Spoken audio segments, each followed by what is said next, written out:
Hi, this is Thomas Artavani, founder of the Artavani Approach to On-Camera Mastery. I'm here to address a question you guys might have about crying on cue or crying on camera.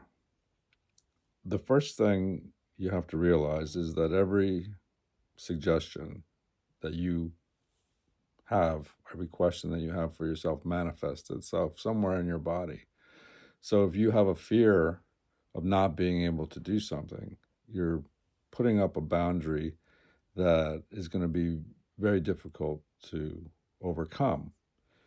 So, in your preparation, when you go to work and you're facing a challenging role that's asking a lot of emotional context out of you, get yourself out of your own way, observe the body breathing, find your way into the moment, and then go into the material. Your preparation and how you set yourself up for success is key. How you experience that material firsthand is key. Taking the journey through the eyes of the character out into the world that the writers created is one way to do this, to guarantee an experience. And from that experience, you're planting the seeds of success relative to the circumstances that are being suggested. That's one. Come into the piece without fear, without apprehension, looking towards having the experience by taking the journey through the eyes of the character. That's one. Once you've understood the emotional context of the character and you've broken down your material to see where the key moments are, the emotional yard markers, if you will, at the transitions in the scene, you're going to be able to begin to understand what's expected of you emotionally and how to build to that moment. That's two.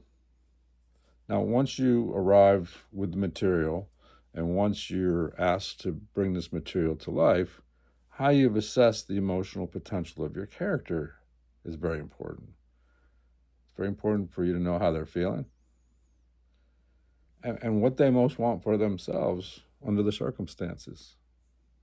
That's critical because between how they're feeling and what they most want for themselves, there's a lot of friction, and out of that friction rises emotional context, regardless of circumstance.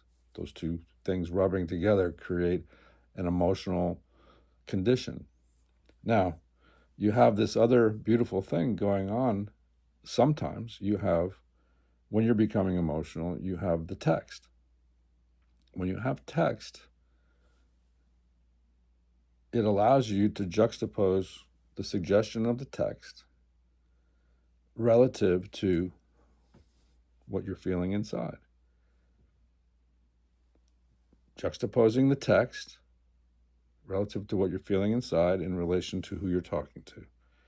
So these three elements start to create this beautiful little dance that generate a tremendous amount of emotional output. With text, it's simpler than without text.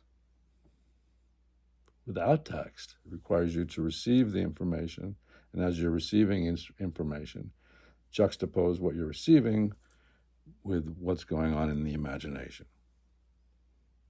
And so when there's a collision of emotional context, like if somebody's saying to you that they love you, and you know that they're going to die, as they're talking to you, and you're filling up and you're feeling that,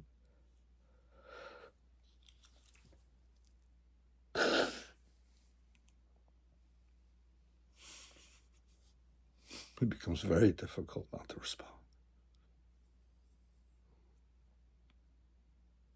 And that's the more difficult challenge that you're going to have moving forward into learning to cry on cue or have emotional context on cue.